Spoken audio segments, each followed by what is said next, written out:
ویسے اقبال صاحب، یہ جو پی ٹی آئی کے ساتھ مذاکرات ہو رہے ہیں تو کوئی سیریس مذاکرات ہو رہے ہیں؟ دیکھیے صافی صاحب، ہماری تو ہمیشہ سے کوشش یہ رہی ہے کہ ملک کے اندر سیاسی درجہ حرارت کم رہے. کیوں؟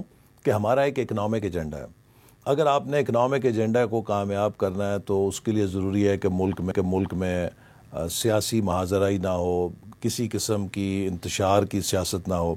اور یہی وجہ ہے کہ آپ کو معلوم ہے کہ 2013 اور 2018 میں پی ٹی آئی نے جو 2014 کا اتنا بڑا دھرنا کیا اور نقصان کیا، اس وقت سی پیک کو مؤخر کیا، چین کے صدر کے دورے کو سیبوٹاج کر کے، پھر پارلیمنٹ پہ انہوں نے حملہ کیا. ہم نے کوئی زیادہ وچ ہنٹنگ نہیں کی، اور کوئی اگر جو ان کا پارلیمنٹ پہ حملہ تھا اور جس طرح خان صاحب نے اسے لیڈ کیا تھا، میں سمجھتا ہوں کہ اگر حکومت چاہتی تو وہ انف کرائم تھا کہ جس پہ وہ بھی ڈسکوالیفائی ہو جاتے زندگی بھر کے لیے، اور ان کے پارٹی کے لوگ بھی سزاؤں کے حقدار ہو سکتے تھے نا. اس سے پہلے سپریم کورٹ نے ایسی سزائیں دی ان لوگوں کو جن کو اس نے سمجھا کہ سپریم کورٹ پہ حملہ آور ہوئے ہیں. تو کیا پارلیمنٹ کی حرمت سپریم کورٹ سے کم تو نہیں تھی؟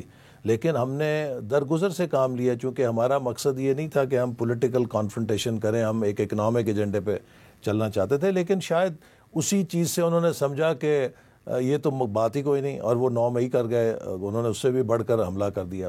تو حکومت نے جب 26ویں آئینی ترمیم دی، تب بھی اپوزیشن نے جب کہا کہ ہم بات چیت کرنا چاہتے ہیں تو ہم نے مؤخر کر دی، اور 1 مہینے کی بات چیت کے بعد پارلیمان کی کمیٹی کے اندر ہم نے اتفاق رائے کیا، پی ٹی آئی کے ساتھ اتفاق رائے کیا.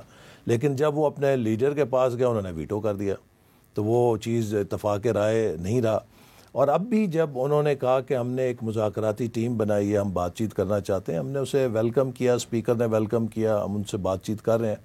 لیکن دیکھیے، جو بات ہے کہ ہم کیا حکومت عمران خان صاحب کو چھوڑ سکتی ہے؟ کیا حکومت بانی پی ٹی آئی کو چھوڑ سکتی ہے؟ نہیں، کیونکہ وہ کسی ڈپٹی کمشنر کے آرڈر کے تحت نظر بند نہیں ہے. جتنی بھی ان کی اس وقت گرفتاریاں ہیں وہ کیسز میں ہیں، اور کیسز سے نکلنے کا راستہ عدالتوں سے ہی رہائی ہے. ہم نے بھی وہ کیسز سامنا کیا، میں خود جھوٹے کیس کے اندر رہا جیل میں. تو میں تو کبھی کسی کانگریس مین کے پاس، مجھے بھی امریکہ میں پڑھا ہوا ہوں، امریکہ کے سارے ایڈریس مجھے بھی معلوم ہے، راستے بھی معلوم ہیں. ہم بھی اپنے مقدمے کانگریس مینوں کے پاس، سینیٹرز کے پاس جا کے رو سکتے تھے اور دعائیاں دے سکتے تھے کہ ہمارے ساتھ پاکستان میں یہ ظلم ہو رہا ہے. برطانیہ کے ہاؤس آف لارڈز کا بھی ہمیں راستہ پتہ تھا، یو این کا بھی پتہ ہے، کبھی نہیں گئے. ہم نے اپنے مقدمے پاکستان کی عدالتوں میں لڑے، چاہے وہ نواز شریف صاحب کا مقدمہ تھا، شہباز شریف صاحب کا تھا، یا باقی قائدین کا تھا. سب نے ملک کے اندر اپنی جنگ لڑی اور اس میں کامیابی حاصل کی.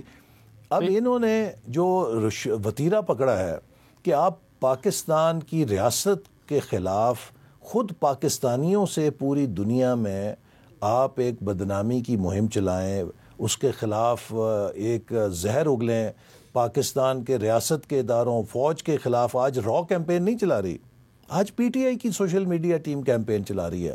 کیا کوئی ملک اس بات کی اجازت دے گا؟ مجھے بتائیے، امریکہ کی پینٹاگون پہ حملہ ہوا 9/11 کو، وہ اس ایک حملے کے پیچھے کہاں تک گئے؟ عراق میں گھس گئے، افغانستان میں گھس گئے، اربوں خربوں ڈالر انہوں نے اس حملے کے پیچھے لگا دیے. برطانیہ، جرمنی، فرانس، کون سا مغربی ملک ہے جو کہے گا جی اگر اس کی فوج کے ہیڈ کوارٹر پہ کوئی حملہ کرے گی جی یہ سیاسی احتجاج تھا، مٹی پاؤ؟ ہر ریاست کی کچھ ریڈ لائنز ہوتی ہیں نا. تو لہٰذا اگر آپ ان ریڈ لائنز کو کراس کریں گے، ان کے کانسیکوینسز تو ہوں گے.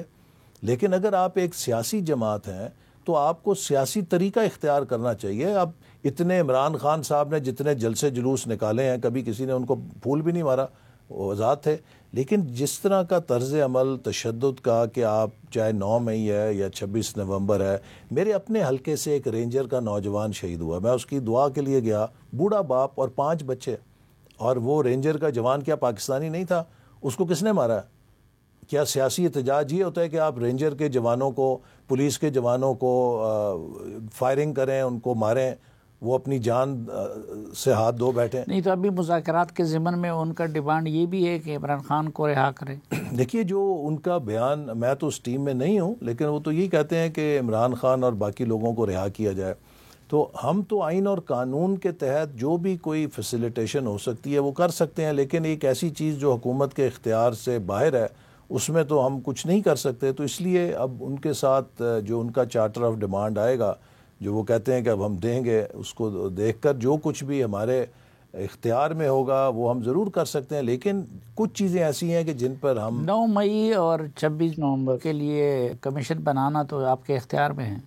نہیں، لیکن دیکھیے نا کس چیز کا کمیشن. ایک وہ چیز ہے کہ جو پوری قوم نے دیکھی، ٹی وی کے اوپر گئی، اور یہ میں سمجھتا ہوں کہ ان لوگوں کے ساتھ زیادتی ہے کہ جو اس وقت پاکستان کی سرحدوں پر پاکستان کے دفاع کی جنگ لڑ رہے ہیں. ایک طرف ہمارے فوج کے افسر اور جوان روز دہشت گردوں کا مقابلہ کرتے ہوئے جام شہادت نوش کریں، اور دوسری طرف ہم ان کے خلاف گالی گلوچ کی اجازت دیں، اور وہ لوگ جنہوں نے ان کے گھروں پہ حملے کیے ان کو ہم کہیں جی کہ ان کو چلو جی مٹی پاؤ.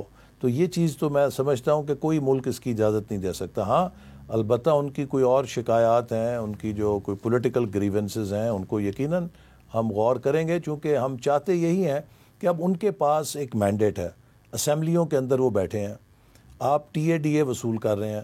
تو یہ ٹی اے ڈی اے اس لیے تو نہیں ہے کہ آپ سڑکوں پہ آ کے مار کٹائی کریں، یہ ٹی اے ڈی اے تو اس لیے ہے کہ آپ اسمبلی میں ایک اپوزیشن کا رول پلے کریں، اور ہم اسے ویلکم کریں گے. جو تعمیری تنقید ہے وہ کریں، ہماری پالیسیوں کی اصلاح کرائیں، اگر ہم کہیں غلطی پر ہیں اس کی نشاندہی کریں، لیکن اب سیاست ایوانوں کے اندر کریں. چونکہ جب ہم سڑکوں پر سیاست کرتے ہیں اس سے جو سرمایہ کار ہے، جو انویسٹر ہے، وہ بلا وجہ خوفزدہ ہو جاتا ہے نا. ہم نے اس وقت دنیا میں مقابلہ کرنا ہے. دنیا میں $2 ٹریلین کی سرمایہ کاری پھر رہی ہے دنیا میں. جو اس کو سب سے زیادہ سٹیبل فضا دے گا، جو سیکیور فضا دے گا، پرکشش فضا دے گا، وہاں وہ پرندے جو ہیں سرمایہ کاری کے بیٹھ جائیں گے آ کے. آپ جس طرح جھیل میں ایک پتھر پھینکتے ہیں تو ساری مرغابیاں اڑ جاتی ہیں، تو سرمایہ کی مرغابی بھی اڑ جاتی ہے. تو اپنے ملک میں خدا کے لیے اب ہمیں دیکھنا چاہیے. جیسے میں نے کہا کہ 77 سال جیسے گئے سو گئے، مستقبل تو ہمارے پاس ہے نا اگلے 23 سال کا، اور ہمیں اپنے نوجوانوں کو سرخرو کرنے کے لیے کہ یہ 2047 میں ہمارے ہمسایہ ملک کے سامنے شرمسار نہ ہوں بلکہ اس سے زیادہ فخر کے ساتھ کھڑے ہو سکیں.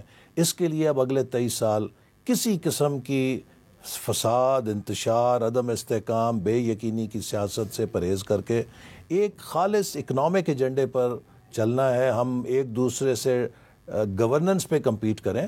سب صوبوں کے اندر حکومتیں ہیں پارٹیوں کی. خیبر پختونخوا کو آپ جنت بنائیں اپنی ڈیلیوری سے، بتائیں کہ دیکھیے ہمارا پروگرام سب سے اچھا ہے. پیپلز پارٹی کے پاس سندھ ہے، مسلم لیگ نون کے پاس پنجاب ہے، بلوچستان میں مخلوط حکومت ہے. اپنے اپنے دائرے میں ایک دوسرے سے پرفارمنس پہ کمپیٹ کریں، یہی ایک تعمیری سیاست ہے. لیکن اگر ہم سڑکوں پر آ کے گالی گلوچ کریں گے، ملک کے امیج کو نقصان پہنچائیں گے، تو پھر میں سمجھتا ہوں یہ ملک سے دوستی نہیں. لیکن کمیشن بنانے میں تو کوئی حرج نہیں ہونی چاہیے نا. دیکھیے یہ اب مذاکراتی جو ٹیم ہے اس کا ایک مینڈیٹ ہے. میں کوئی ایسی بات نہیں کرنا چاہتا جو مذاکرات پہ اثر انداز ہو، لیکن اگر ان کی کوئی ایسی قابل عمل تجویز ہوگی جس کو حکومت پورا کر سکتی ہے تو اس پہ ضرور غور کرے گی.